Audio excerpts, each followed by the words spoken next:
Hello and welcome to round 6 of the EERC British Touring Car Championship from Road Atlanta, home of Petit Le Mans. My name is Edward Hunter and we are in the midst of qualifying for ahead of race 1, which will of course be followed later on by race 2, a reverse grid race. A very high speed circuit Petit Le Mans provides, of course. But since it's going to be a much shorter race, I like to call it Petit Le Mans. But distinction is not really one that most people particularly care about, understandably.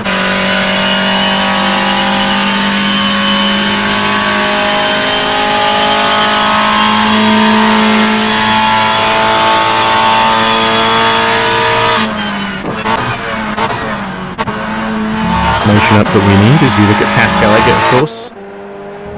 Embroidered in a little bit of controversy the last touring car round in Bud, but on the podium in the endurance race. As here we go, Pascal Eggert starts a new lap with 6 minutes 30 left in the session. Of course, oh, look at him sliding through that first corner though.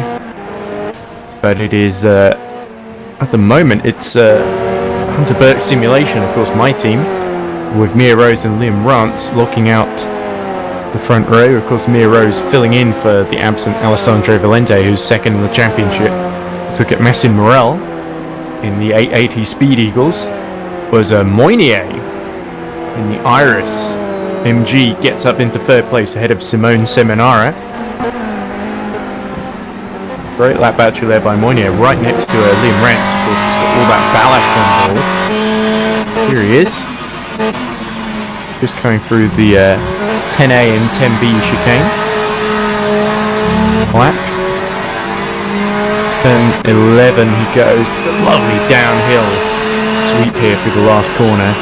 And some of the really the cars with lots more downforce, so it can be a real challenge there as Liam Rance finishes the lap, but it does not improve as there's Michael Steffel, of course, making his debut into the points. Michael Steffel, of course, who was replaced by Arda Erkan last time out in Bud. Down in 14th, trying to get a decent lap on the board, but he's about 2.5 seconds off the pace now with only 5 minutes left in the session. Here's Nick Homewood, who's been helping me set up the broadcast. He's just finally got on track on his out lap at the moment. But highest of the Finavon Motorsport drivers is, I believe, Eggert in 7th. Into the points, it's Seminara in 4th. Qualified the best so far. We have 20 drivers on the grid here, which is a pretty good showing, all things considered.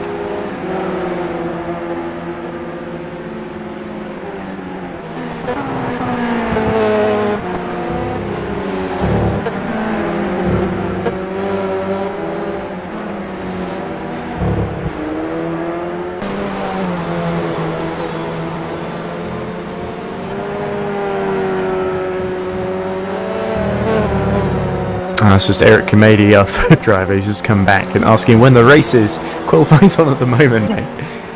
That's a bit annoying. But there's Morel, not really improving his lap times. Pretty improving out there. Looks like Seminara is on a decent lap in the Vauxhall. There he is up ahead on the road, actually. Let's see if we can switch to Seminara. The Italian in action. Is Simone Seminara Italian? I don't know, just guessing here.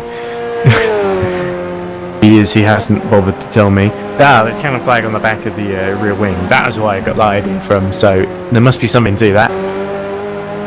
Towards the line goes Seminara, and it is about 2 tenths down on Moynier. Moynier very close to Liam Rance though, so it could be Iris onto the front row here. Hunter Burke Simulation need to manage that situation carefully.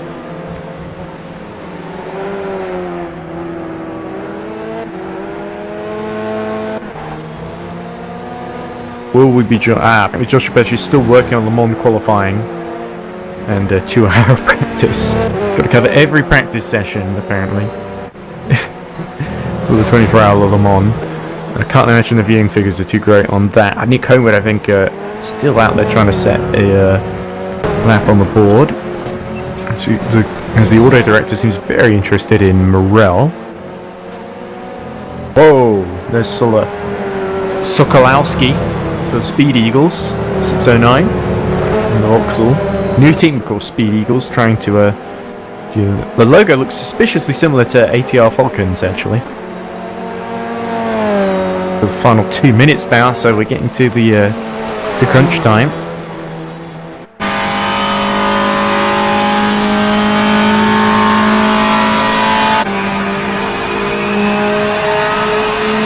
Rants on an outlap, but it's currently Mia Rose in the 82 on Devote Simulation. 3 attempts to the good. Rose doing a fantastic job so far. I'm sure Alessandro Valente would be very happy watching this, because it's his replacement taking points off of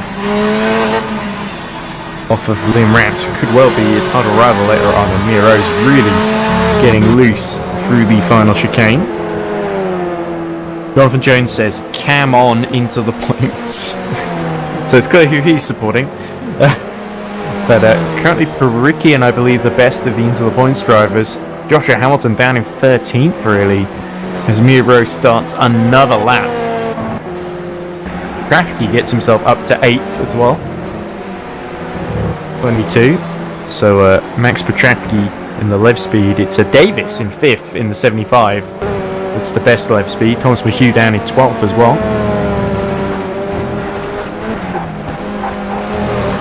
Stan Sokol. Whoa! Big crash as Mia Rose collects the ATR Falcon 609, which is of course Sokol, who just went off there, but that's unfortunate for Mia Rose. But has her lap been enough to secure pole position with 40 seconds remaining? Loic Moynier goes very quickly and snatches second position, only 2 attempts down on Mia Rose. So Liam Rance, as I feared, knocked down to 3rd then, but on a personal best in the first sector. But a brilliant second sector there by Loic Moynier is what secured that. Boros gets himself up to 11th. Go, Liam Rance. It's a 40.9. He's about 3 attempts slower than Loic Moynier in the middle sector. 13 seconds to go. He might get one more lap in if he's got the fuel, Liam Rance. Don't think this is going to be good enough for second. Then he improves. Oh, just short. Oh, 0.03 of a second short there. And that's going to be it for Liam Rance. 3rd on the grid then for the British driver. But it is Mia Rose that looks like she's taken pole position in her first appearance in EERC British Touring Cars. But we've still got a couple of drivers filtering through down the order. I believe Seminara is still on a lap out there. Let's have a look. Seminara personal best in the first sector. Him and Davis on personal best. Davis 27.3, which is quite a way off pole. Michael Steffel also improving, 27.1 in the first sector. But here Seminara comes through to finish his lap then. Can he get any closer to Liam Rance? Comes through the final corner. He takes second position. Oh, and just short of Mia Rose's lap. What a fantastic run by Seminara. And there we go. Mia, that was like a hundredths of a second, 300ths of a, nearly 400ths of a second off of Mia Rose there, and just beating Loic Moynier too. So fantastic final sector there by Seminara, and that's the field completed then. So shall we have a look at starting order then?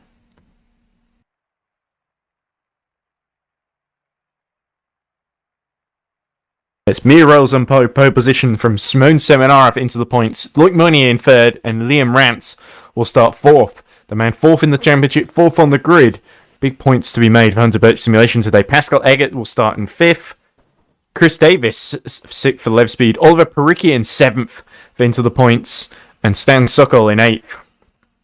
Then there's Max Petrafsky in 9th. Abdulrahman Valid will round out the top 10 from Joshua Hamilton, of course, winner last time out in Bud. He will start 11th, just ahead of Bence Boris in the Paul Street Boys car. Marcin Morel will start 13th for Speed Eagles, just ahead of Thomas McHugh. Michael Steffel will start 15th ahead of Staffan Nilsson. then it will be... Oh, here we go. Sorry, my screen is just completely messed up and I can't actually see what I'm looking at. It was Nick Homewood 17th, Farago 18th, Michael Cole 19th, and Marcin Skolowowski will start 20th. And hopefully Eric Komedi might be able to get in before race 1, or at least in time for race 2. But we will see. Get rid of the start order.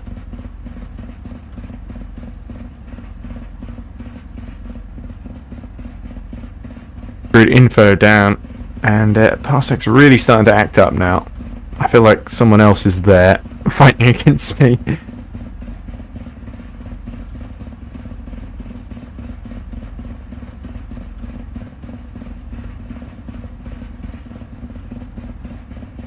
Fargo near the back, waiting for Mia Rose to appear on the grid. I guess we'll get going. Might be a bit too late for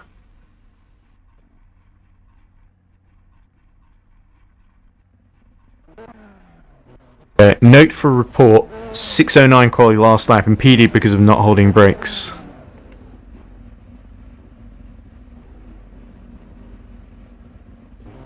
Mia Rose appears on the grid, and we'll get going very soon then.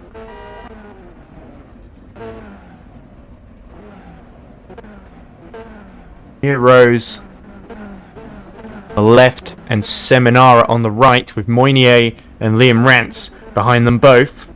Very staggered start here, so Mia Rose actually has a pretty decent advantage. Luke Moynier almost alongside Seminara. Seminara got stalled on the grid in race 1 in Bud, so he will want to avoid a repeat of that. But Mia Rose, can she emulate Liam Rance and get a win in her debut appearance? Here we go. The lights about to go off then, and we'll be racing at Road Atlanta. They go off now. And we are underway as Pascal Eggert seems to have jumped the start and gotten a penalty. And Mia Rose gets a big advantage, but it's Moynier who gets up to second, and they're 4 wide in the battle for second. Liam Rance on the outside with Seminara next to him. And it looks like Parikian made a one start. Round goes Liam Rance. Oh dear, it's gotten a little bit messy there. And there was a Frinavon driver just going off into the weeds there. I believe that may have been Pascal. There he is, yes, so Pascal continues. But Parikian up to third. What an excellent start there. And Moynier doing well, actually. The jumpers is actually getting Seminara in a battle with Petravki. Petravki trying to go around the outside. And Liam Rance has got a very, very good view of all of this happening in front of him. But he's not made the start. He would have won, but he's on the outside here. Seminara trying to squeeze him off. Oh, and Liam Rance really has to stick his foot in here. Round the outside he goes. Through turn 7 and 8, and this can get very messy. Seminara touches the back of Petravki, and one of the ATR Vulcans cars. ATR Vulcans, it's the bird cars that goes off there, and that was not what they wanted at all. And here we go. Chris Davis is starting to slipstream and try and go around the outside as McHugh gets a little bit sideways on the straight. But Liam Rance holds on to that 6th position, but he's got Seminara really holding him up now, and Petravki is starting to make a break for it. So Liam Rance will be starting to feel a little bit of pressure here. Those purple soft tyres, then they will have to start to come into their own fairly soon. But that's the first lap continued then. And Mia Rose leading by 7 tenths as we see a yellow flag, because that's Solkowski. There's somebody coming into the pit lane there. That looks like Joshua Hamilton. So something's happened to Joshua Hamilton, perhaps some damage. Because I don't think we saw any kind of penalty. But through the pit lane he goes, and Pascal coming to serve a penalty of his own. As there we go, Chris Davis. As we get into 20 minutes remaining, is fighting with Liam Rance there. So Liam Rance is actually starting to fall into the clutches of the left speed drivers, which is not what he would have had in mind at all. Left speed, of course, running a fancy new livery as Seminara starts to challenge Petravki, and that looks like McHugh being overtaken by Bent Boros. So the Subaru Hull Street Boys car, number 50, making up places. Oh, there we go. Chris Davis past Liam Rance, and that ballast really 42 kilograms. He's the highest of anyone in the field, really, because those ahead in the championship are not here. So Liam Rance really losing out there, and finding himself dropping back Seminara really starting to challenge. It's still Mia Rose leading Loic Meunier and Oliver Pericki in the top race. Liam Rance attempts to go around the outside into turn 10. Here we go. Oh, I have to go a little bit off track, but Davis is still there, and he goes around the outside as Davis gets a little bit squirrely on the curb. So good driving there as Mia Rose up ahead sets the fastest lap and starts to pull a little bit of a gap to Loic Meunier. 9/10 is the gap now, but Mia Rose doing a fantastic job so far as Liam Rance gets himself back into 6th position, and it looks like Boros having to defend from Thomas McHugh behind him as by both Track and McHugh. Oh, how did he save that one? Fantastic driving and car control by the Irishman, but here comes Nick Homewood now after having held off Stan Sokol. He fancies to go at McHugh as well, as it looks like Michael Steppel going side by side with Sokol and try to go round the outside through the S's, and it's not quite worked out there. Fantastic little balance. Valid actually in between, as it looks like Solokowski having to go off as Joshua Hamilton in a little bit of a battle here near the back with Michael Cole and Marcin Morel. Into the points, they may be both into the points drivers, but they've got the different cars. Into the points red, into the points blue, and Joshua Hamilton will not find an easy way through here. There we go, Sokol going around the outside of Valid, or the inside of Valid. Seminara, meanwhile, starting to really pressurise. Here we go, up the inside through turn 10, and Seminara up into 4th place. Oh, hit in the back by Petravki, and off track goes Seminara. Didn't quite work out there, and Liam Rance will be licking his lips now. This is exactly the opportunity he needs, as Mia Rose gets the gap up to 2 seconds with another fastest lap of the race. Some brilliant sector times in there as Perikian also starts to close just a little bit, but Liam Rance on the inside. Oh, and he tags him at the first corner, and Brown goes Seminara. Oh, dearie me. That was not the cleanest. It was a little bit 50-50 there, and I've got a little bit of bias towards Liam Rance as one of my own drivers. I can't help but feel Seminara was a little bit hard done by there as he falls all the way down to 12th position and recovers there, 13th actually. But Seminara did not really deserve that. He just sort of was a bit optimistic up the inside by Liam Rance, but I'm sure he will argue Seminara turned in on him. And now Chris Davis, the other left speed. Well, actually no. He was the same left speed. He's in between the two left speeds then, is Liam Rance. But Petravki now free to chase after Oliver Perikian as Eggert gets another penalty, I assume for track limits violation while trying to catch up to Michael Cole. So what a horrible race for Pascal Eggert then. Up front, no such bothers for Mia Rose. She's having a dream run in the 82. We've yet to see the 82 actually win. Valente has had a very good season so far, but the highest he's finished so far, I believe, is 2nd, which he's achieved, I believe, just the once at Barcelona early in the season, but he has been one of the most consistent drivers of the season. Meunier, 1.4 behind and going really wide, pushing to catch up in that MG. So Meunier, of course, Mia Rose, a former Irish driver, of course, so her and Loic Meunier not unfamiliar with one another. Oliver Perikian down, in the Subaru, really trying to hold up as it looks like Nick Homewood is in a little bit of trouble because Sokol has got by him. So it's a great little fight for 8th place here between Sokol, Boros, Homewood and Valid. And here we go, Sokol right into the backside as Oliver Perikian in trouble, into the gravel goes Oliver Perikian, not into the points as he would have hoped. So Perikian drops down from 3rd to 6th. And that puts Liam Rance up to 4th position then, so back where he qualified. But look, Sokol up the outside of Boros. Brilliant move there by the Speed Eagles car. And the 906 up into 8th position. And now Nick Homewood will fancy having a run at Boros and getting into the top 9. Boros looking very squirrely on the exit of turn 8. And now we've got a fabulous run into turn 9 and then into the chicane. Nick Homewood is going to struggle to go around the outside here, but it can be done at Road Atlanta. Let's see what the Free-Ron driver in the 445 can do here. Yellow wingers, yellow sides of that Paul Street Boys car. Valid will be right behind, looking to take advantage if Nick Homewood messes up here.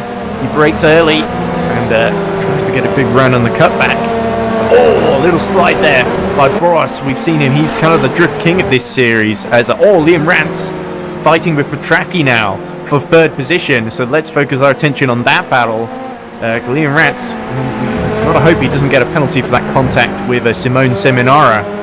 Seminara, who's still running in 14th, by the way, as homeward past Boros at the first corner. So there we go. A little mistake there, and Valid is fighting with Michael Steppel now, and Steppel right in the backside of his Into the Point stablemate. So very close between those two. But here, Liam Rance going for third position. He wants another podium now, and they're already about 8 seconds off the lead. And up the inside he goes. Off goes Petravki at turn 7, and Liam Rance back into third place now. So he's really recovered well and taken advantage of mistakes from those around him. Even arguably forced Seminara into a kind of mistake there. Well, Seminara kind of did that himself, as Steppel getting into all sorts of trouble here. Boros has come in between them now, and Boros sliding up the inside, and that's a bit risky. 3 into 1 does not go, my friend. We saw that in India. But here we go, Steppel still on the outside, taking a little bit to the grass, and all three right together as they fight for that final position in the top 10. And Michael Steppel has gone around the outside then, trying to go up the inside, and Boros really nudging him. This is getting very messy indeed. And Michael Steppel will not be happy at all with Boros sort of pushing him out there. Boros has to brake early, and Valid will hold on to 10th for now then. Boros still right with him, and the three, it's not much splitting these guys, is there? But Steppel, he's got a great view of that top 10, but he just can't quite get himself in there. Boros and Valid in the way, as Valid gets a penalty. I believe that's for a track limits violation. That first corner so tricky, because the rears, especially on the Subaru, sliding out all the time. And Boros really showing you his why there, as we see Perikian fighting with McHugh for 6th now. I believe Perikian has dropped actually behind Thomas McHugh, so McHugh actually having a decent recovery here. Just needs to make sure he doesn't give the Into the Points driver another opportunity. Petravki now under attack from Chris Davis. What will the Lev Speed team do as we come into the last 12 minutes of the race? Michael Steppel still fighting with Ben Boros for 11th position. Here they are. Oh, look at this train. This is getting very spicy indeed, because Staffan Nilsson in the Vauxhall, the Swedish driver, has caught up to all of them, and he's bringing Seminara with him too. So yeah, this is going to get very exciting. Chris Davis, I believe, no, not quite close enough for to mount an attack on Petravki, and of course Liam Rance not that far ahead either. Here we go. Boros has got Steppel up the inside of him into turn 10. Will Nilsson have a little dive as well? No, he does not. But Seminara will try and go around the outside of him, and surely he's going to run out of space there, and indeed he does so. And there we go. So in comes Valid to serve that penalty now. So that puts Michael Steppel into 10th, Boros into 11th, and Nilsson here into 12th, who we're riding on board with. So another slide from Boros as he's desperately trying to hold on to that Subaru. It does not look the easiest car to handle the way that Full Street Boys like to drive it, especially Boros. We know how exuberant he is on the throttle here, the rear tyres. Will not thank him for it later on. And here comes Sokol. This is the battle for 6th position then. Perikian, McHugh and Sokol here, all challenging each other as they go through the middle sector. Mistake from Thomas McHugh. Could not let Sokol up the inside through turn, this looks like turn 5 and 6. And Valid has gotten another penalty, I believe, for speeding in the pit lane. So it's all fallen apart for Abdul Rahman Valid. But we're going to the final 10 minutes of the race now, and Chris Davis still challenging Petravki then, as McHugh and Sokol still right together. Davis up the inside as we go through the final corner. And there we go, through goes Chris Davis, and that's absolutely crucial because he is fighting Liam Rance in the championship. Penalty for Thomas McHugh then, so he must have gone off track there. And through goes Sokol. That's really a big blow for Lev Speed. But crucially, they've got their lead challenger on the championship into 4th position. So that means that it limits the damage that Liam Rance can do. Look, Moynier, 6 seconds now behind Mia Rose. She's adapted brilliantly to this Subaru and is really making quite the impression. Here's the battle again. Nilsson looking up the inside of Boros at turn 1, and Seminara is going to fancy a run at both of them, and has to go off track there actually, as Cole himself gets a penalty Oh, it's getting a bit messy. Here comes Morel as well. He's joining the party. It's all action here outside the top 10. And Nielsen gets a little bit over the curb. Will that let Morel through at the S as he goes around him? It's a great driving by the Speed Eagles 8880. Morel up into 12th, but Nielsen will be coming back at him round the outside as Seminara continues his pursuit of Boros, and Nielsen's... Oh, that was close. He had to back out of that one. And yes, Seminara now. Boros still actually right with Michael Steffel, surprisingly. There's Max Petrafsky holding station behind behind Davis and Rance. Eggert has gotten yet a third penalty, it would seem. But here comes Moynier, just starting to lap Michael Cole.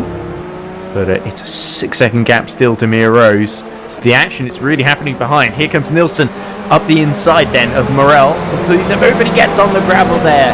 It's the Staffan Nielsen, so the Swede slipping up. Standby Staffan, as we call him, for getting on the grid, and certainly there's the spots for him to do it. But he'll feel a little bit like that was a silly, kind of needless mistake there. Seminara still recovering well. Is Seminara nursing steering damage from earlier? I just want to see. Looks okay so far as we see yellow in the first sector. Steffel gets a little bit over the curb there. And Boros really under pressure from Seminara. Oh! Both of them sliding the rear out through the S's is demanding a lot of them. And spectacular to watch, I'm sure you agree. Seminara really wants to get into the top 10 here. Get a decent finish here. Jackie still holding 1.3 behind Chris Davis. And Boros 1.3 behind Steffel. But he's got, of course, got Seminara all over the back of him. So these three, not much to split and choose between them. Seminara gets a good run now on the Subaru. Can he make the move into turn 10? He's going to have to go the long way around. And the Paul Street Boys car does not give him an easy run here. Looks like Nielsen has fallen into more trouble. Joshua Hamilton has caught up with him. Here comes Seminara, though, with the run. How late is Bence Boros going to brake here into turn 10? Not late enough. He just leaves enough space there, and Seminara slots through. Brilliant move, actually, by Simone. And the two into the points together again as a little mistake. Oh dear. And he hits the back of Michael Steffel there. Michael Steffel got it very wrong, and I think Seminara once again was really caught out there. And it really saved Bence Boros. It's in the second collision between Staffan and Joshua Hamilton and Michael Steffel lying astern on the start-finish straight. That was very, very messy indeed.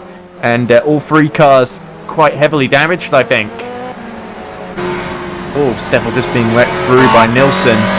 Nielsen, I think, maybe got the worst of it. He just sort of came upon the two into the points cars. But yes, it was kind of a domino effect there with a mistake from Seminara into the points blue, which really took out Steffel, and then Steffel into the path of Hamilton and Nielsen. So that's really not what they would have wanted.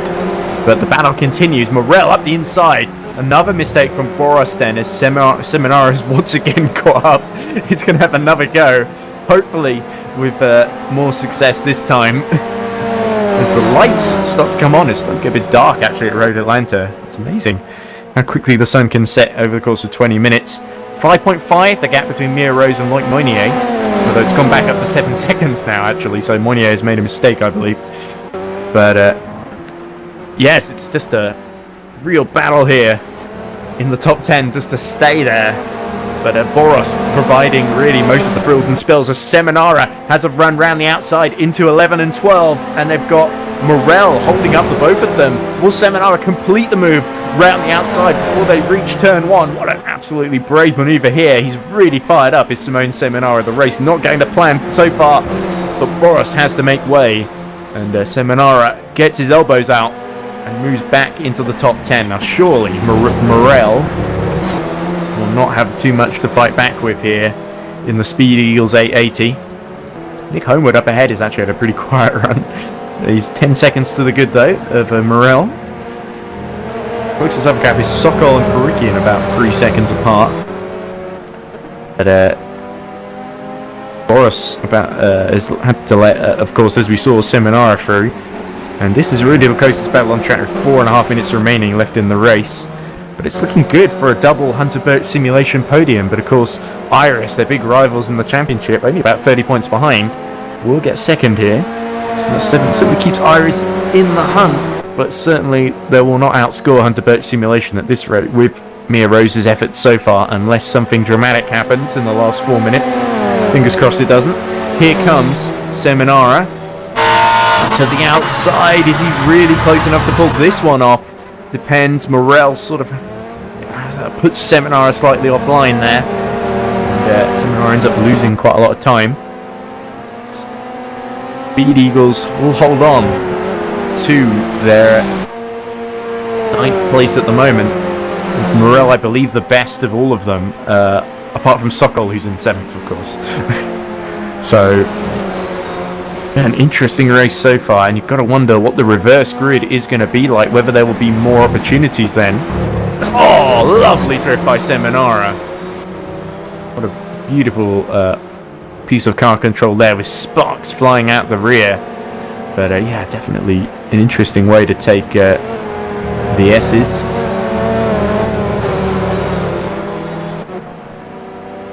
Surely he will have another go at Morel before the 3 minutes is up, but Morel might have just enough in hand if those rear tyres have gone off too much.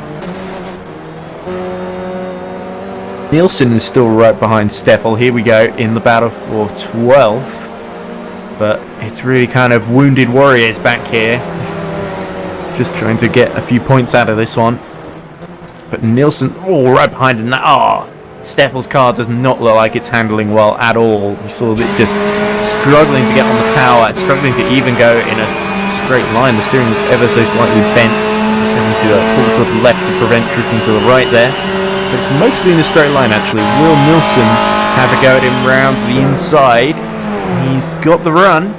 Here goes as Petrafsky gets a penalty in 5th.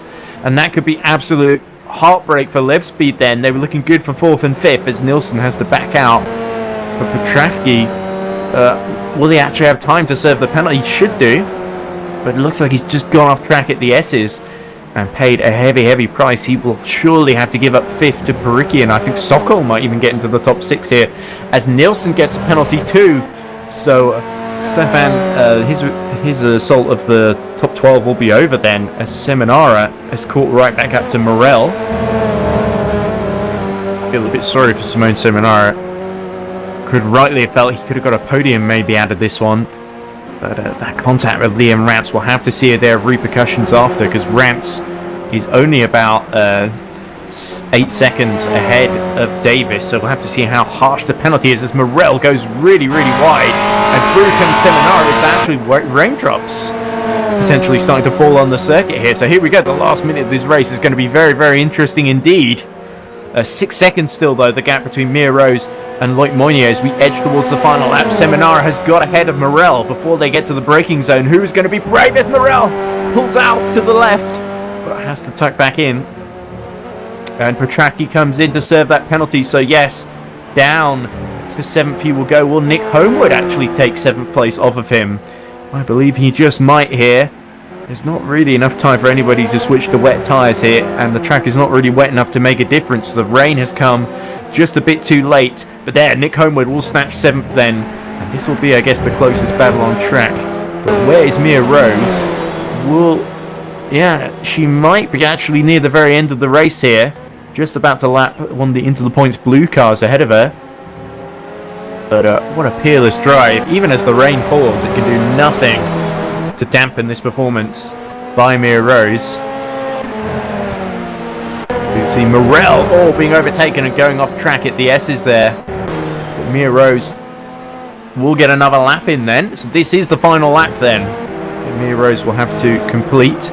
As we see a couple of that look like Nielsen serving his drive through as well, coming out just behind. So that must be... a little mistake actually by Mia Rose, as the rain really starting to get a bit heavy now. There's Solikowski and Cole, who are our sole DNFs at the moment. But Morel and the Seminara are the closest gap on track at the moment, as Petrafsky lets them through.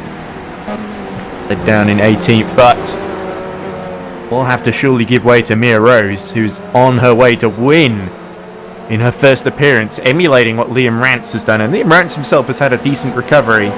Big gap now, actually, to Chris Davis. So Liam Rance, unless it's a position penalty rather than a time penalty afterwards, should be okay, as Petravski's had to come in again. So it's really fallen apart for Lev Speed. Only really Chris Davis avoiding the pitfalls. Full position. But here we go.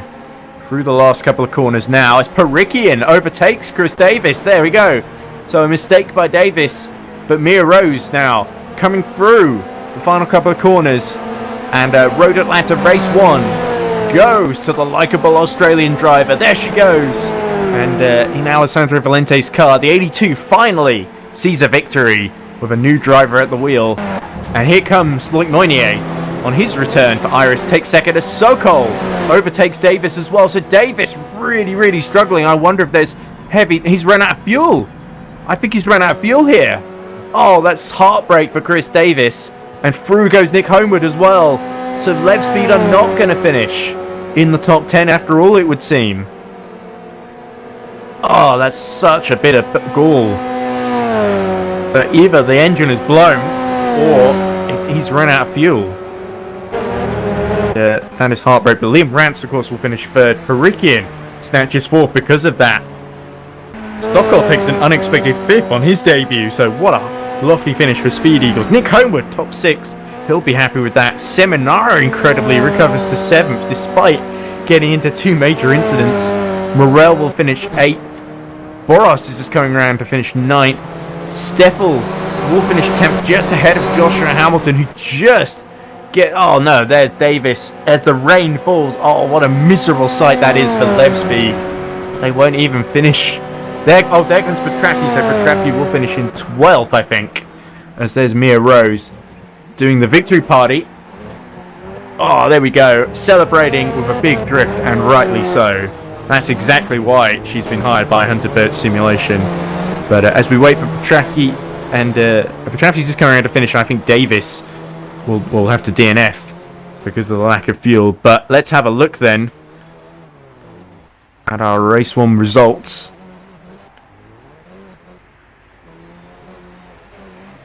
There you go.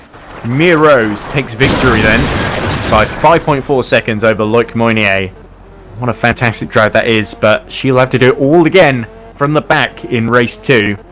Loic Moynier places second on his triumphant return. I think that's his best result this season as well for Team Iris, so Moynier will be pleased as punch with that for the pink machine. Liam Rance takes third, but that collision with Seminara, will there be consequences from that? Liam Rance will certainly hope there won't be. Oliver Perikian finishes fourth into the points despite some difficulties. So a decent finish once again for the 46. Stan Sokol takes fifth on his debut in the Speed Eagles. So what an impressive drive from Stan Sokol. SS. Actually, let's not call him that. Nick Homewood finishes sixth in the 445. Seminara recovers to seventh. Marcin Morel was finished eighth. Boros takes ninth, just ahead of Michael Steffel after all that drama near the end. Joshua Hamilton will place 11th. Maximilian Petravski 12th. Chris Davis DNFs then. So I believe he will still finish ahead of Stefan Nilsson, who was a lap down. Pascal Eggett finishes 15th. What a miserable race for Pascal. And, of course, Thomas McHugh as well. Virago takes 17th. Valid finishes 18th and last. And Michael Cole and Martin Skolowski fail to see the checkered flag. There you go. And if you thought race 1 was fun, wait until you see race 2 coming up in a minute's time, I expect. We should be getting right into it. But certainly, race 1 will have generated a great deal of debate, not just amongst the fans, but the drivers too. Let's see what some of them have to say. I imagine the Hunter Birch Simulation chat will be full of interesting words.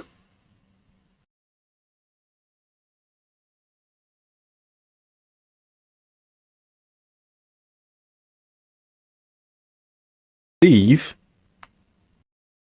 Eric Kamedi should be able to make his way into race 2.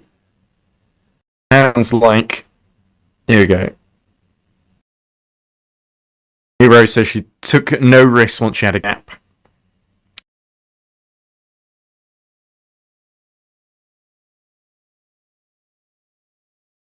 Yeah, Liam Rance feels he got taken out of turn 1 in both instances.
Sorry, I'm not talking very much, am I? Because Hello, can you hear me?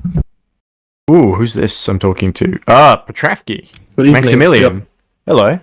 We're sort of... I know we sort of probably got to get back for race 2 in a second, but is everything alright?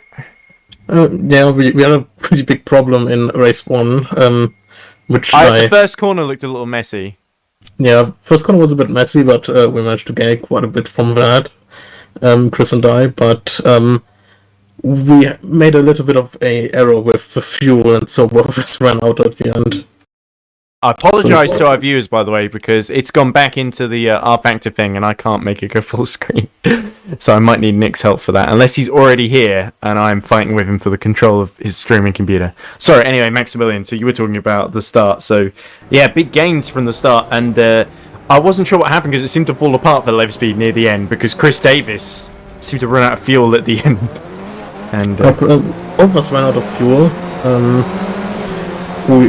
We had the problem of trusting me, which obviously is a bad choice. What was that? Sorry? Did you underfuel the car thinking it might rain? Okay. No, we underfueled the car thinking that was the proper amount of fuel. And he made the error of trusting my judgment, thinking that it's the correct amount of fuel. You should have added the mechanic's gallon. That's what Lotus used to do in real life. Colin Chapman would put as little fuel in as possible, and mechanics would add an extra gallon, and usually that would make the difference between getting to the end of the race or not. But that was so unfortunate, because Lev Speed 4th and 5th are having a great race, and potentially if Liam Rance had had a penalty or something for the contact with Seminara, there might have been an excellent, hopefully not from a Hunter Burt simulation as my own team point of view, but it was certainly some good driving out there, and I think you were unlucky to lose that top 5 finish with both cars near the end. And looked a bit like what happened to Thomas, because I saw Thomas get on the grass like sideways on the first lap, which was quite entertaining, and it seemed like he sort of played it safe thereafter and just about finished. Did he just about finish in the top 10, did Thomas McHugh? Well, for Thomas, he's obviously has the disadvantage of not actually having a steering wheel. He drives on pad. So, of course, yeah. I'm forgetting that. He does what he can do. I think he's pretty fast for a pad driver, actually, but he has quite a few problems with the circuit, which is why he had a drive penalty and then a stop-and-go penalty near the end of the race. But I think him finishing... actually, I forgot. Me too. I was pretty sure he finished like was it 11th, 9th or 10th, something like that. He was sort of around where between Nick Homewood and Ben Sporos, if I remember right. It's a bit hard because there's a lot of drivers to keep track of. So, Yep. especially there was like this huge battle basically between the Into the Points drivers, Staffan Nilsson, Seminara, and Boros, basically to finish inside the top 10, and they had a really big fight, which ended in tears, predictably. But that was quite entertaining. But anyway, race 2, I believe, as a result of that, you guys should be starting quite high. Yeah, we'll be starting at the front for race 2, which isn't actually where we would want to be, but I think starting in the front for race 2 could give us quite a bit of an advantage over the rest of the competition. We just have to prevent the other drivers from getting ahead of us. Exactly, and it's going to be defensive driving all around, and on these straights it's going to be very, very hard to keep some of the drivers behind, and especially some of these new guys coming in, like Mia Rose, who doesn't have any ballast, of course, but she did an absolutely fantastic job. And again, I say that with a little bit of bias. More than a little bit, actually. Well, she's my driver. Mia's going to be starting at the back, so... Yeah, we'll see what she's really made of. If she catches up to you, we know you're going to give her a hard time.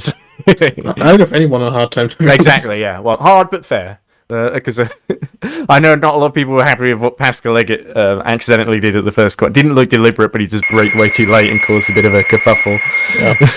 So, no hard feelings. I'm sure Pascal will have a better run this time, starting near the front. So, yeah, I think he'll do well as well. Yeah, we'll see. Let's give him the benefit of the doubt. And, yeah.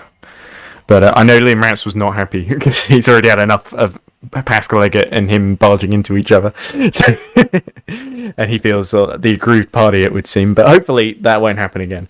Anyway, we're probably about to get going again, so I best let you go rush off with the rest of Live Speed. Actually, there's no one else from Live Speed in the Mumble server, so I guess... No, we're on Discord. Oh, of course, yeah. Yep. Right. I'll be going then. Have a good day. Have fun commentating and yeah, we might talk to you again after race 2 if you'd like, but I certainly want to talk to some of the other drivers here in Mumble if I can. Right. Goodbye. Thanks, Maximilian. Right, okay then. So, as I've been talking, I believe Nick Homewood has been getting us ready to go again. And you've got a great view of the calendar. I believe, by the way, that Fuji in August has been moved to the 11th. I believe what's written on the calendar on your screen is not necessarily accurate because that situation has changed in the last week or so.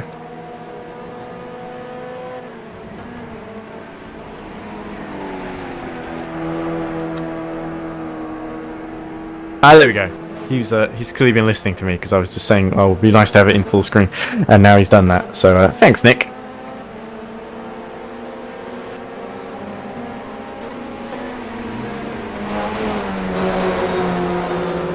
But our driver's waiting patiently then, as the warm-up continues for race 2 to begin.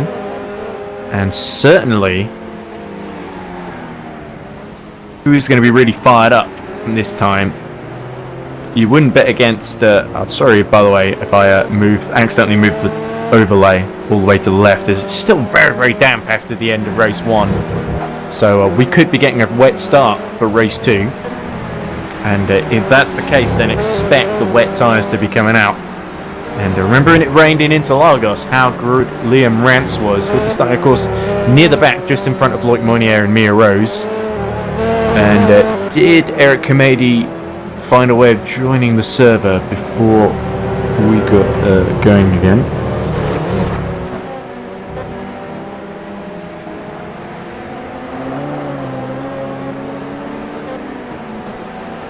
But we can wait for him to come in, but it's probably not going to be too much time. So Eric Kamedi, it's been a long wait to see him driving again since he won race 2 at Silverstone. He's not going to be able to pull the same trick this time, of course, because they changed the rules that if you only turn up for race 2, you've got to start at the back behind the winners of race 1, which is probably fair, to be honest. But on the plus side, it did allow Eric Kamedi to really show his qualities at the front of the field at Silverstone in that race 2. And oh, look at that! One of the into the points cars just going up the inside of Farrago. Farrago crashes off in annoyance. Seminara actually has set during the race set a 1:25.745.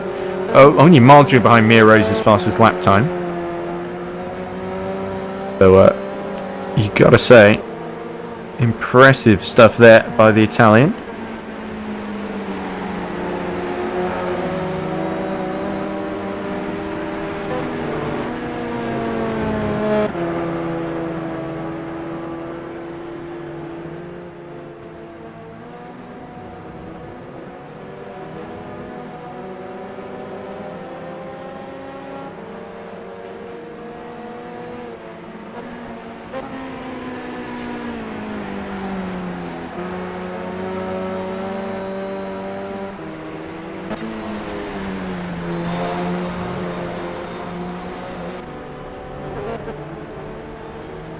Yeah, just checking if Eric Comedy is nearly in the server, because I believe he might be the 20th and last man we're waiting on. But in the meantime, everyone else getting some experience of that wet river running. Of course, fantastic entertainment, don't get me wrong, but not especially relevant in this warm-up session.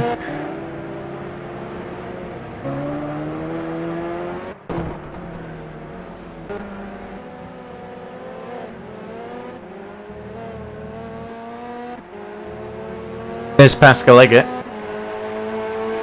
starting quite near the front. He's got the wet tyres on appropriately for the conditions, but it's still Mia Rose and Liam Rance. I think because they got out just before the rain got really bad, so they've got a few kind of... Oh no, it's still wet running because they've set 31s to about 6 or 7 seconds off the pace. Oh, Chris Davis slides around, really struggling here. The rain has really just sort of intensified since the checkered flag dropped on race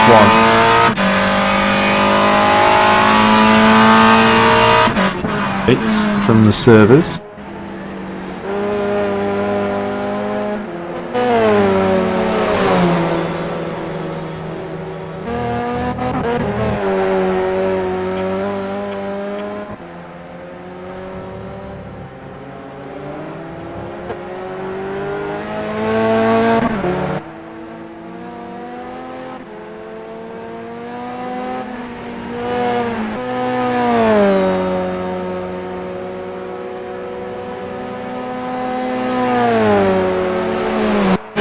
Hero saying that she didn't realise it was full reverse grid rather than just the top 10 reversed. So in the wet, the name of the game is going to be survival here. As we look at Boros, his drifting style, and it just becomes a bit too much even for him to keep it in a straight line. So if they're struggling in the warm-up, just imagine how chaotic this race is going to be. It is going to be survival of the fittest. Ian Rat says it looks like it's drying out as Solikowski takes an advertising hoarding with him off track. So yes, very, very difficult decision here.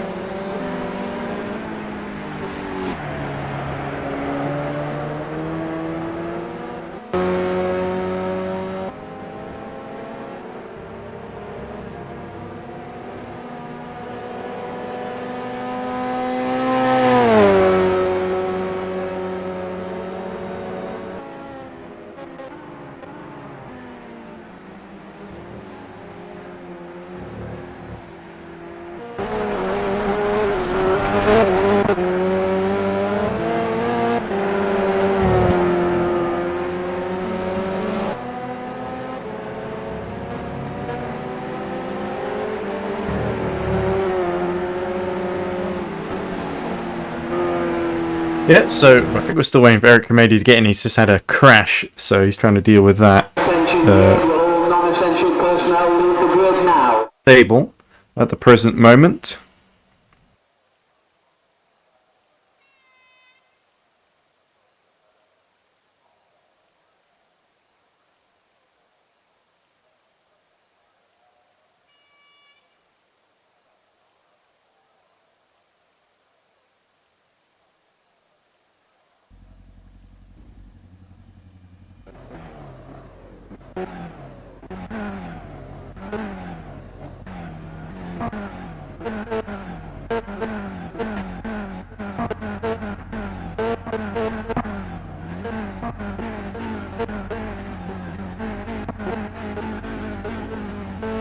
Looks like the grid's forming up then, so it might be slightly too late for Eric Kamadi, unfortunately, to slot in at the back of the grid behind his teammate Mia Rose.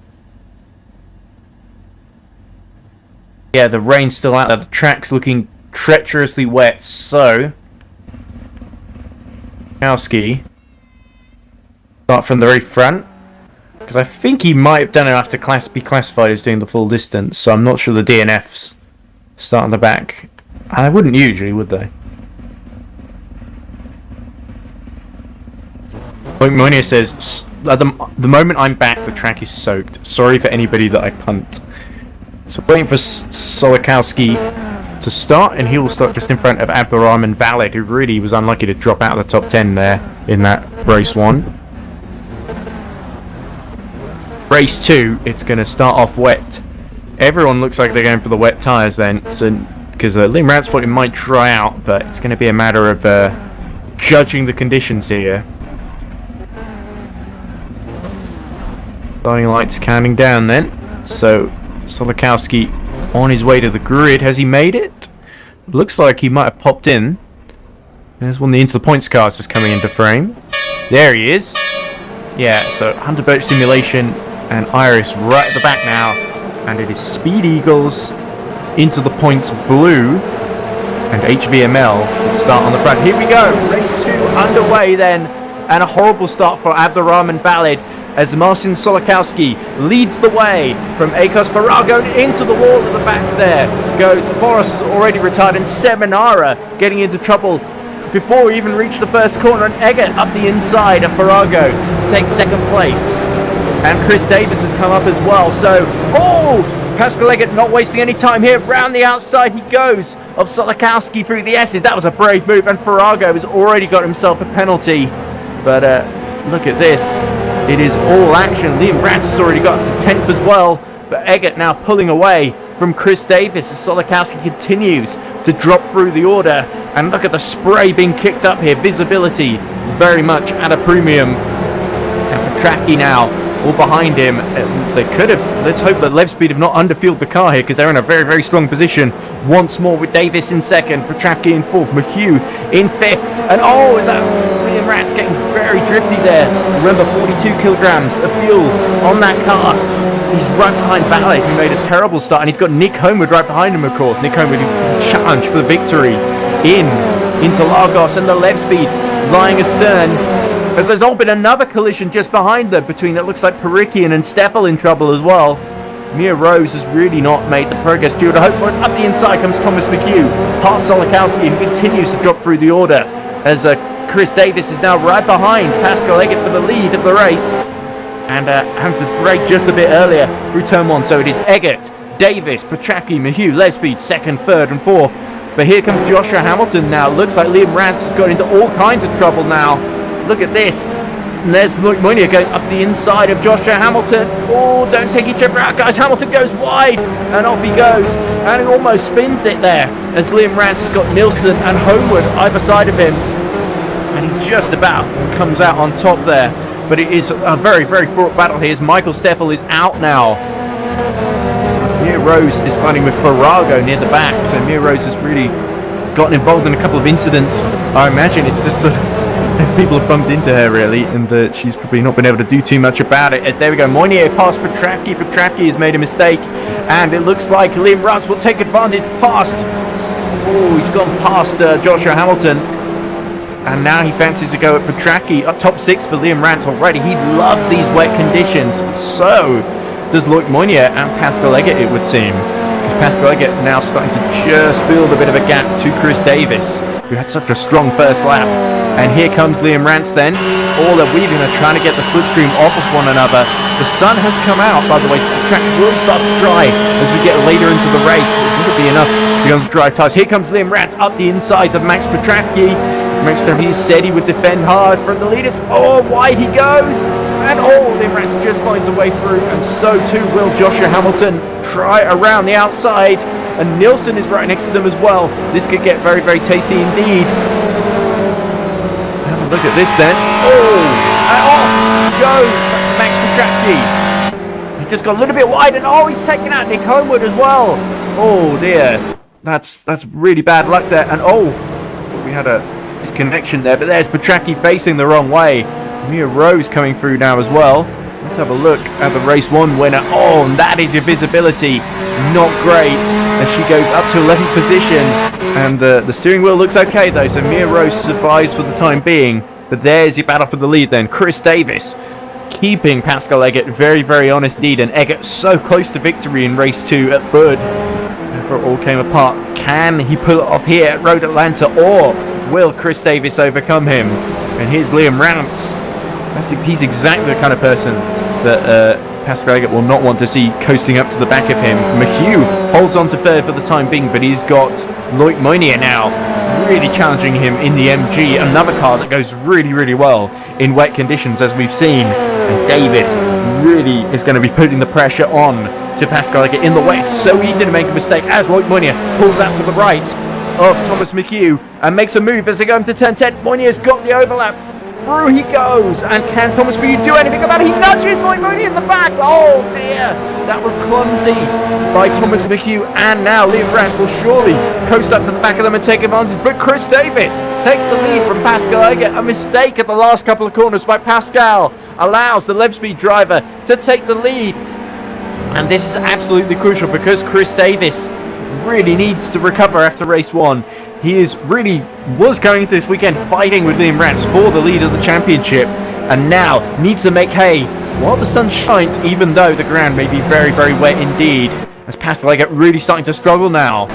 Mia Rose actually sets the fastest lap of the race in 11th and is now right behind Nick Homewood actually, as we look at Moynier in third. Here we go.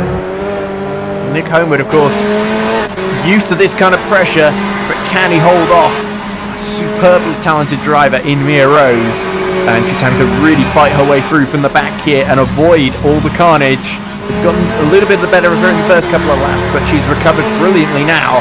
And Nick Homewood makes a little mistake there, so Mia Rose will have to wait a little bit before making another move as Petracchi, Solakowski and Farrago pitting to repair their damage. Eggert now getting back in the slipstream with Chris Davis down that main straight.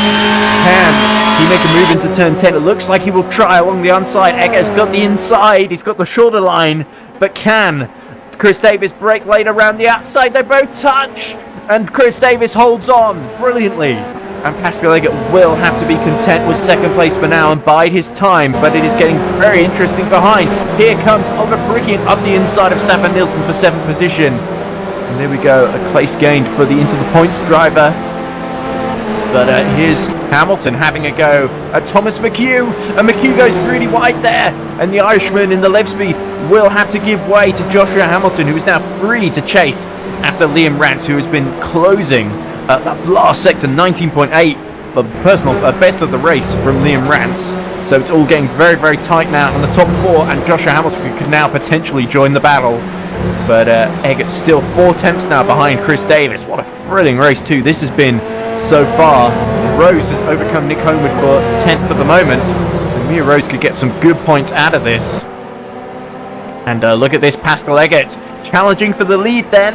Oh, and Chris Davis really having to drive on his wing mirrors here, because Pascal Eggert bumps him in the back as they go for turn 7. And Pascal Eggert will never have wanted to win a race more than right now in the most treacherous conditions imaginable here at Road Atlanta. And he win race 2 at Petit Le Mans. To the left he goes, and both of them have to give just enough space as up the inside goes Pascal Eggert, and Rance may make a move on Moynier before too long, but Eggert was not able to get the run he needed. Meanwhile, here comes Liam Rance all up the inside. Moynier will surely not want to let Liam Rance through in a hurry. And full disclosure, Moynier actually offered to drive a third car for 100 Perk Simulation, and I said, no, we'll get a third driver, and you should drive for Iris. Starting to regret that now ever so slightly, because we could have had a 1-2-3 in that last race. But no matter, as McHugh gets a penalty in 6th, so that's a big blow once again for Lev Speed, and surely that will let Oliver Perikian through then. So it's starting to go the way of into the points, but here we go. They're starting to lap traffic now. The leaders, and off goes, that looks like Solakowski, who's of course started on pole position on the reverse grid, and is now paying the price really for those early mistakes that have dropped in a lap down, 2 laps down actually, as Liam Rance really all over the back of Moynier. Moynier makes the slightest of mistakes, and Eggert now challenging for the lead as well up front.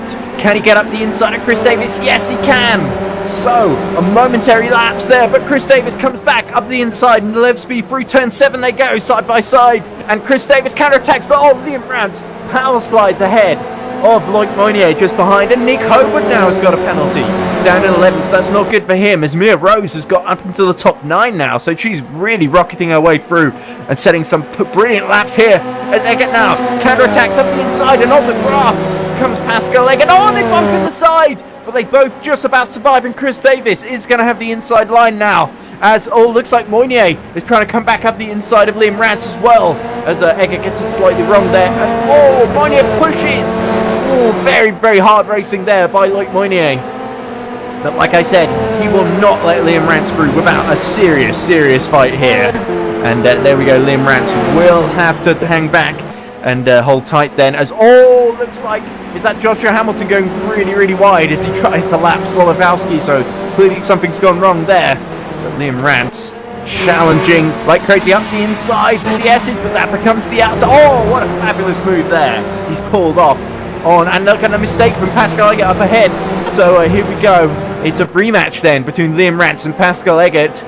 Will it be clean, or will they come to grief? I hope it's the former, as Liam Rance power slides out, almost dips in the gravel, but so does Pascal Eggert as well, just ahead of him, and this allows Chris Davis to start to streak away up front. And Liam Rance needs to keep his emotions under control here. Retaliation is not the best way of making progress in this race. Remember, there will be penalties later. Liam Rance power sliding up the inside then. What will Pascal Eggert do here? He sees Liam Rance in the mirrors. He gives him room. Liam Rance well alongside now, and he's got Moynier right behind them as well. Surely Moynier will try and slipstream through as well. Pascal bumps. There we go, but Liam Rance is through, and Moynier will try and come through around the outside as well. How late will Pascal break? No, he has to concede. Down to 4th goes Pascal Eggert.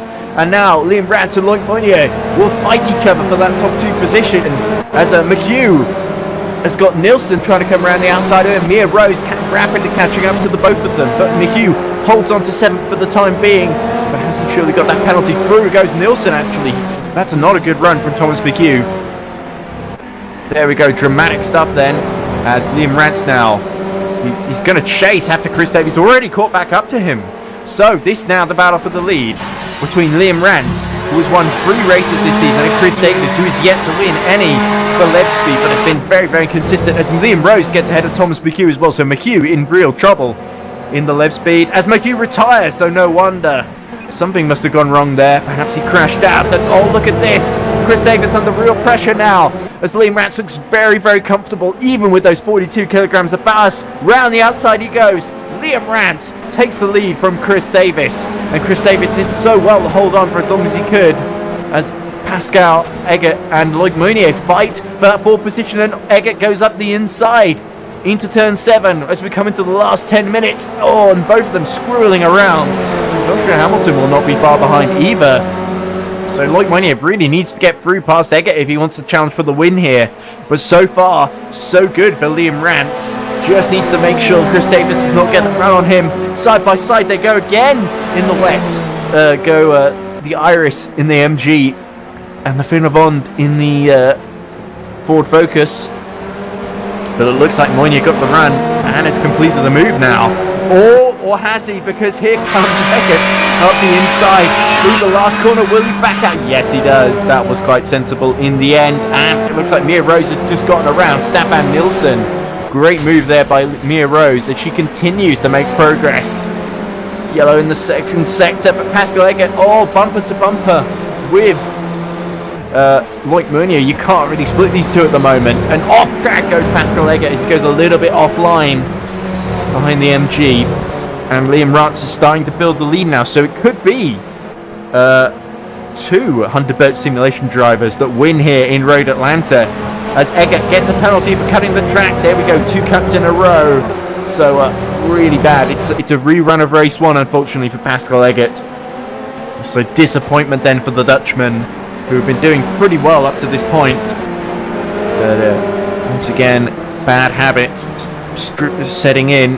Now Moynier, he's not got to worry too much because Eggert is heading to the pit lane in due course. And Chris Davis has got to worry about Moynier right behind it. But here's Sokol, 5th in race 1, is now fighting valid for 9th. Race 2, as a Seminara has retired at some point. Solikowski and Farago have had horrible races. As up the inside goes Sokol. Oh, bangs wheels with the into the points blue driver. Sokol goes through into 9th. Valid will not be happy. He's been shuffled out really this whole race.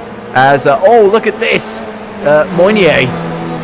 He's trying to have a go at Chris Davis now, and Eggert has not come in immediately as the two are into the points of Perikian and Hamilton fighting each other. Looks like they're going to swap positions then. Oliver Perikian goes around the outside of Hamilton, and Eggert still right behind Loic Moynier in this thrilling battle for second. It's anyone's guess really who's going to take second place. Here's Eggert goes off track yet again in these treacherous conditions. 22 degrees track temperature. The sun has come out. We could see in the last couple of minutes a couple of drivers risking it and going to dries. I wouldn't be surprised if Mia Rose risks it and goes for a set of dry tyres near the end to try and make progress as all 3 drivers go wide at the exit of the S's as a Homewood now pits. Very interesting indeed. Is Nick Homewood going to risk it in the last 6 minutes on dry tyres? Because his race has not really gone to plan. Let's keep an eye on that as Moynier continues to try desperately to find a way to get past Chris Davis and possibly try and catch up to Liam Rance, who's disappearing up the road right now. Here we go, up the inside, on the run to turn 10 then.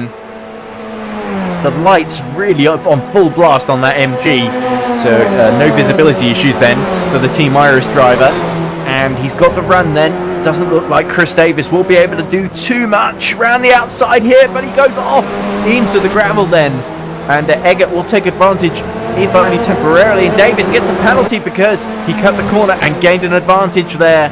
So there we go, not good for Levsby, not good for Pascal Eggert either, who still is yet to serve that penalty. And I think Pascal Eggert is really just trying to get the best result he can. Is that somebody in the wall there? That's one of the Levspeeds. Is that McHugh? No, McHugh's already out. That must be Petravki. Oh dear, Maximilian Petravki in the wall for the second time this race, as Eggert fighting desperately with Loic Moynier, but has to slot in behind, at least for the time being. But Moynier now got a clear run at Liam Rance if he can just get rid of Pascal Eggert, who goes off track again and almost hits him. But now it's getting very, very tense because Josh Hamilton and more pertinently Oliver Perikian have now joined the party. Where's Nick Homewood? Has Nick Homewood gone onto the dries then?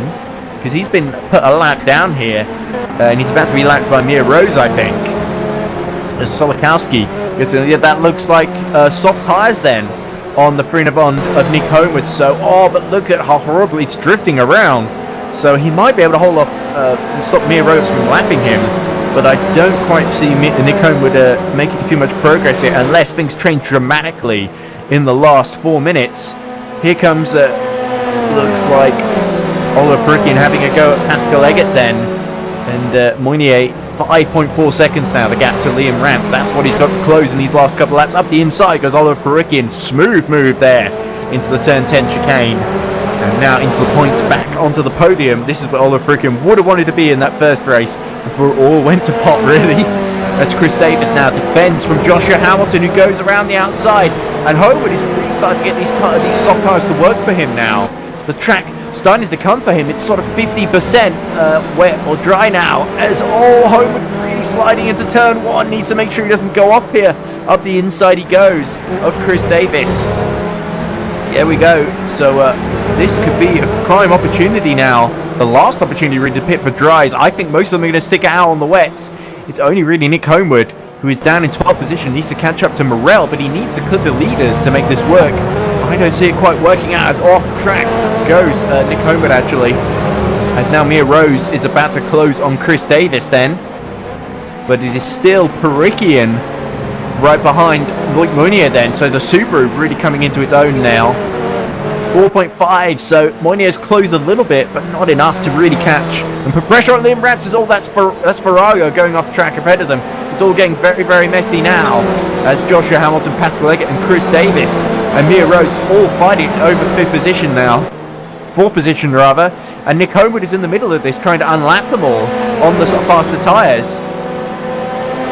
As that Nick Homewood with lights on, and surely he will have to let Pascal Leggett back through as Mia Rose comes up the inside of Chris Davis. Chris Davis going all over the show.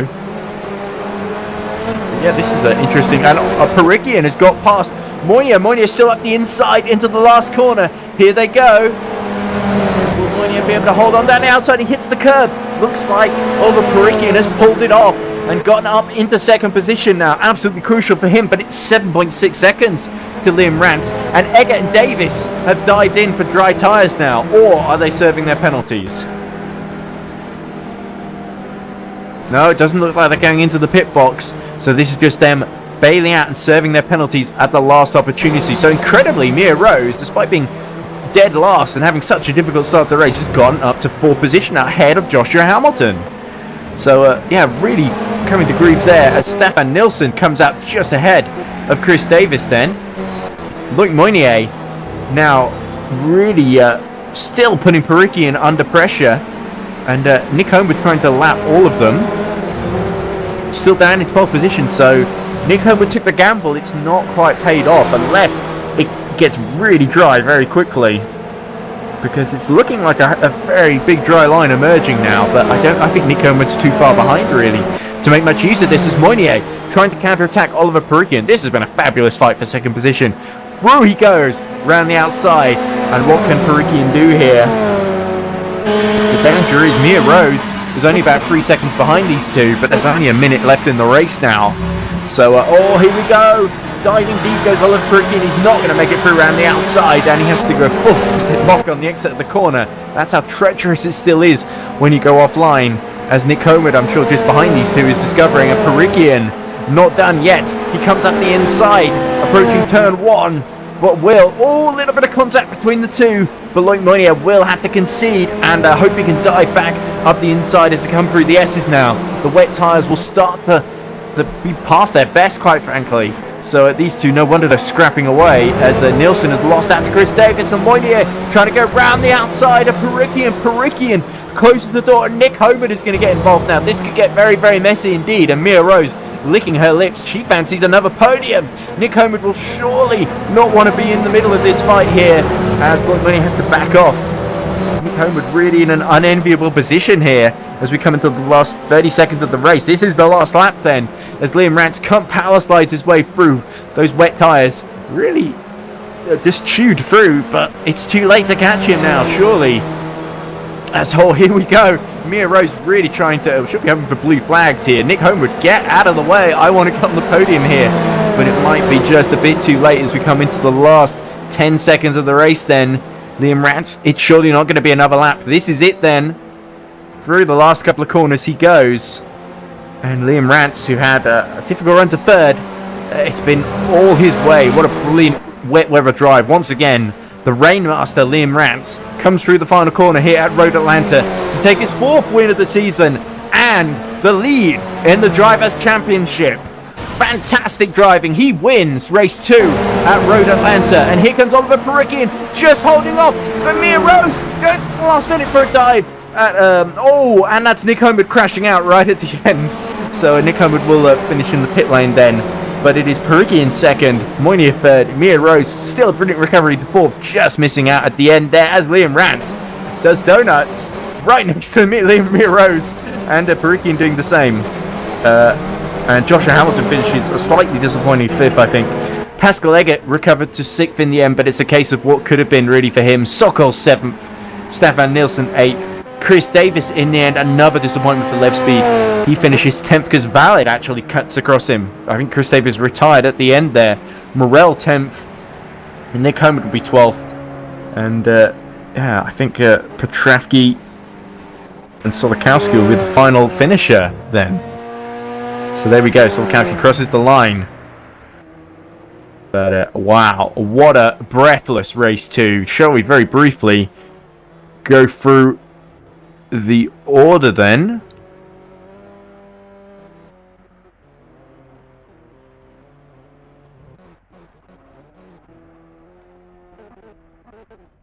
Doesn't look like it wants to show the order. There we go. So, confirmation then. Liam Rance wins race 2. And what a fantastic drive to beat Oliver Perikian and to come from third last to first. Another fantastic drive, although he did beat that in Interlagos when he came from dead last to first. Loic Moynier takes another podium in a row with third. Mia Rose fourth. So first and fourth in a substitute appearance. That's not too bad at all. Joshua Hamilton takes fifth. A good recovery after a very disappointing race 1. Pascal Leggett sixth. What could have been, Pascal? What could have been? Stan Sokol takes 7th. Stefan Nilsson, I think, takes one of his best finishes in a while. He takes 8th. Abdulrahman Valid, a good end to the race for him in 9th. Massin Morel loses out to Valid. He takes 10th.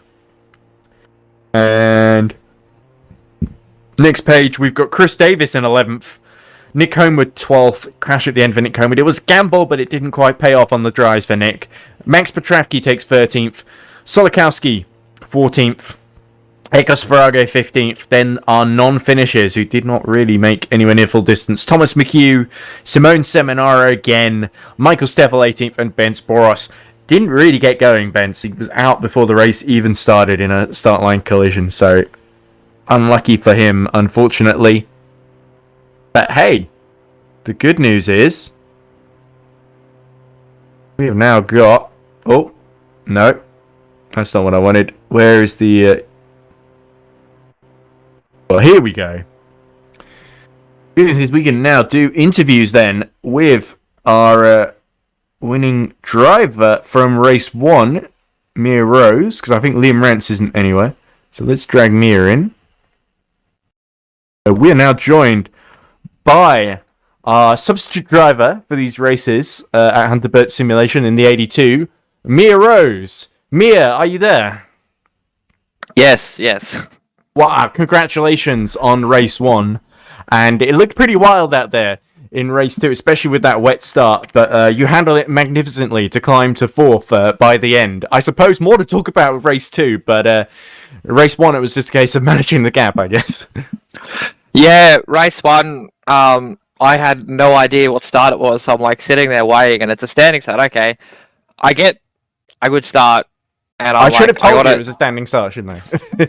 Anyway, we found that out on the road. But yeah, got a gap, and I think it was when I got about a 6-7 second gap. I'm like, I can manage this gap. I just won't take any risks at all. And I had a couple moments through one where I really got the curb, and I'm like, no, don't hit it. But yeah, when it rained at the end, I'm like, I didn't want to go hard, and I didn't know the conditions of race 2, so I just went, okay, this is probably just stay behind the lap car, don't die, be fine. And then race 2 was just a case of damage control because I got half spun out on the front straight and then I got a full hit by someone rejoining through the S's.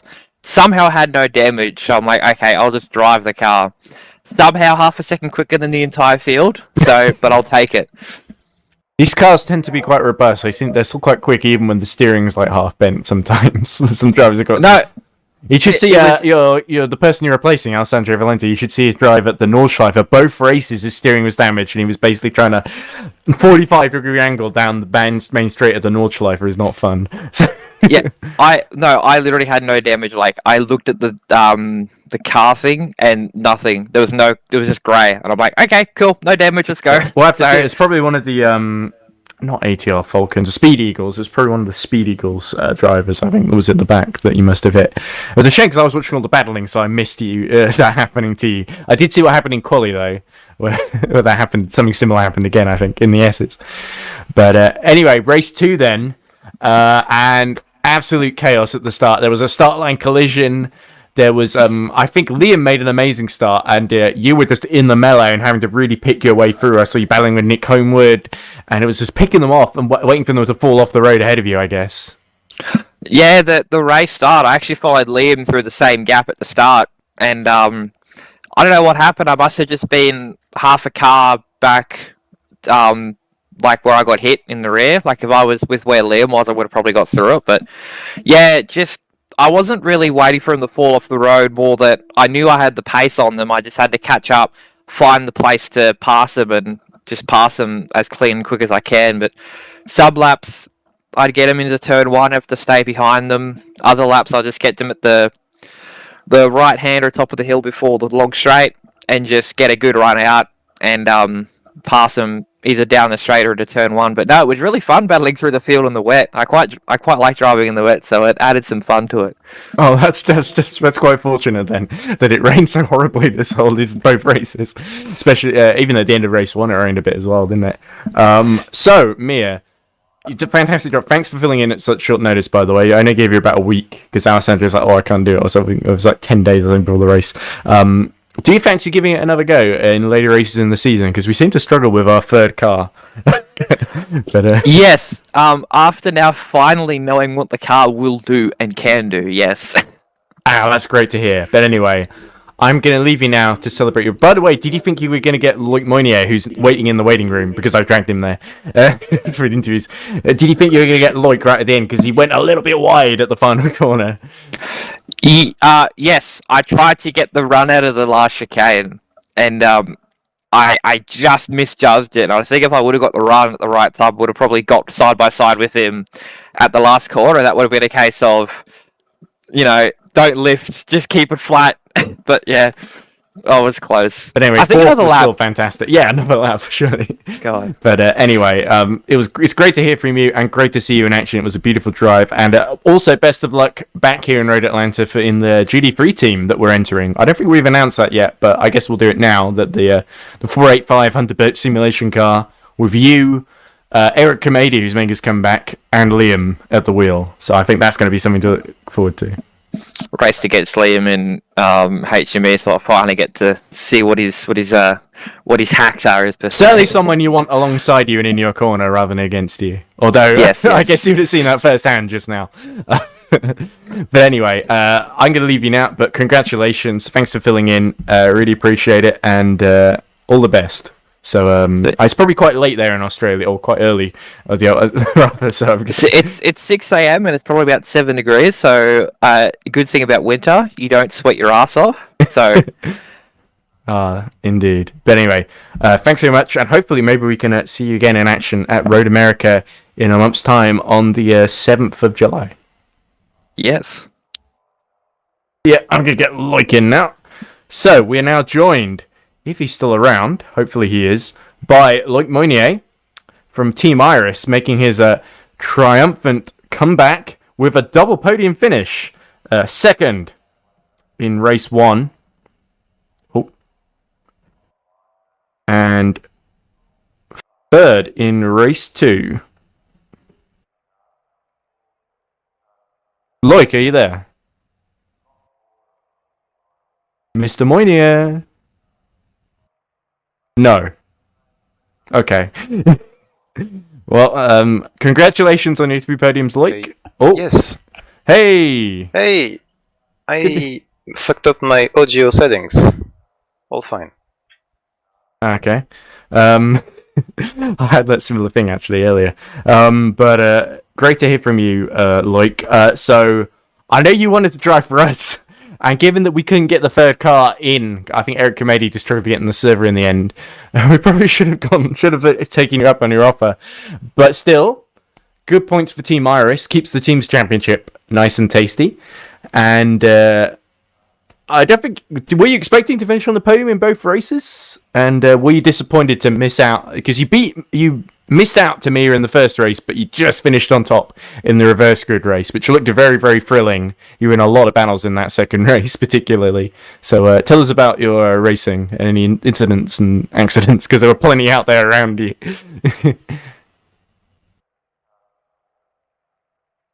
Loic, are you still there? Oh no. Oh no. Oh no, I hate when my microphone... Sometimes it detects, sometimes it doesn't. Whatever. Okay, gotta be right close to it. First of all, yes, I regret not having a Subaru for this car, for this race. Because I'm sorry, it was one of those things. It's okay. I still took the car that was ready for me. Didn't plan to come back really, it's just taking some fun races and vacations. But Really enjoyed that one, actually. For a holiday race, that's a pretty pretty much. good performance. And I didn't. Well, there is preparation for the track because of the endurance race coming up, but of course, yes. didn't really took the car for a ride before today since since Barcelona the last time I drove, so it was January. Yeah, that was a while. The Lots force feedback changed. really changed. The force feedback is really sparking me up.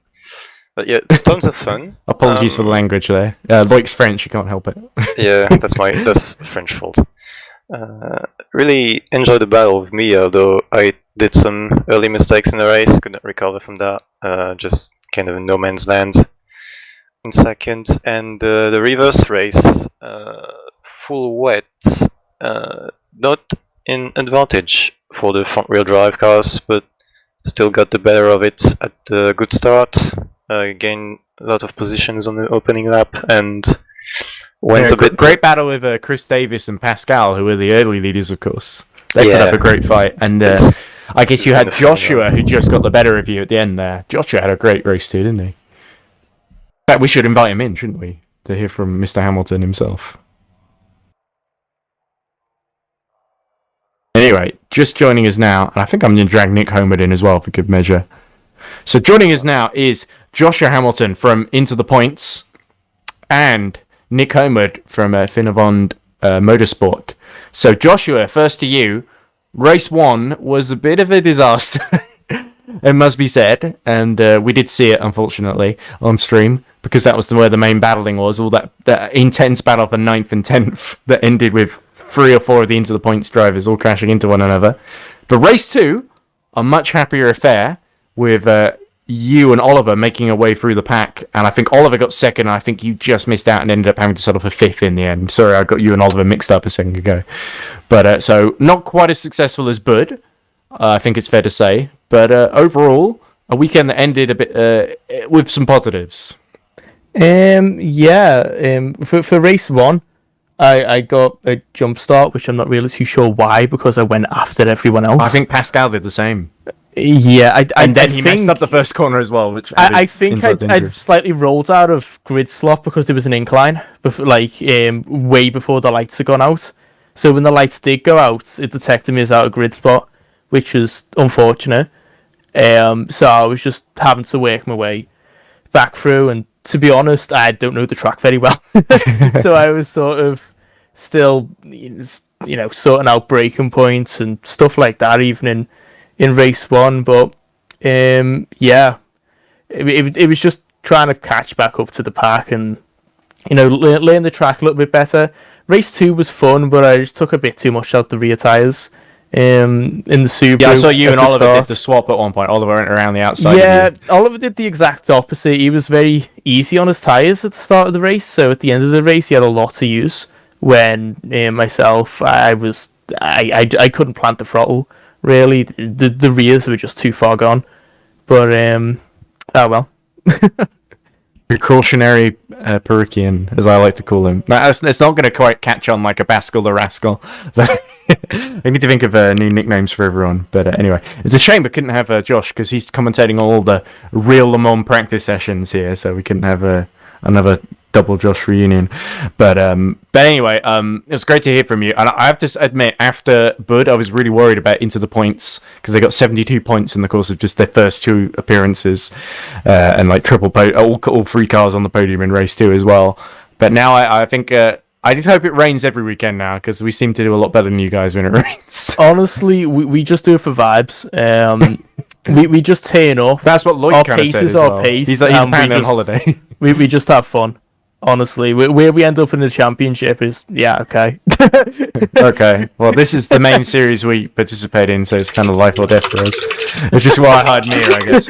Anyway, really. There's somebody in here who's been waiting to talk for a while now, and that is Mr. Nick Homeward, who Hello. Yeah, top 6 in race 1. So you recovered quite well. Took advantage of people's mistakes and was very consistent and finished in the top 6. And then race 2, you took a gamble on the dry tires, on the softs. It didn't quite work out, and you ended up sort of in the middle of the lead battle, I guess, but a lap down, which is Yeah, I got taken out near the start of the race, so I was running around with loads of damage. And then I got a drive-through penalty, so I had to come in and serve that. So I was last anyway. So I figured there was nothing to lose by coming in for the And I think you finished 12th or 11th in the end? Or? 12th, I think. Okay. So I guess nothing. It's nothing ventured, nothing gained sort of thing. But race 1 was much more Race positive. 1 was great fun. Everyone else seemed to run out of fuel at the end, and you just... They did, especially Lev Speed. Lev Speed seemed very full on. And Petraki actually talked to us, and he said they just underfueled the car, because I think they assumed it was going to bucket down with rain in the last 10 laps or so, and that they would be able to go slow enough to conserve the fuel. And I said to them they should have put the mechanics gallon in. Yeah, that was great. That was great to hear from Max. I guess he assumed he was going to bugger off before the end of the broadcast. So, but anyway, was it any cleaner than Bud, would you say, today, or do you anticipate a lot of reports from this one? Because especially turn 1 in race 1 seemed a little contentious. No one seems to be shouting at each other in the chat. So yeah, Liam seemed a little annoyed with Pascal after turn 1, and he said also Seminara turned in on me, which I guess we'll see.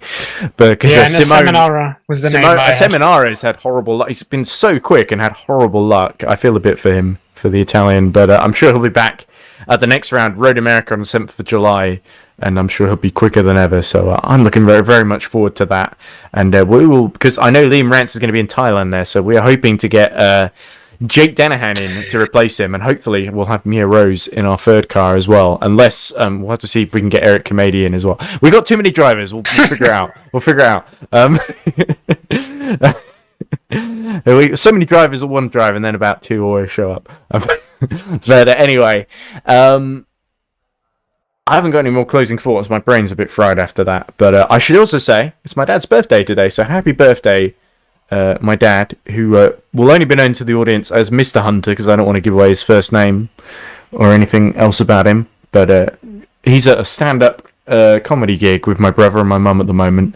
And I'm here doing this. So no regrets. They should be back soon anyway. But we've, of course, if you enjoyed what we've been seeing at Road Atlanta, that was the warm-up to the main event. On the 18th of June, we got the endurance race, of course.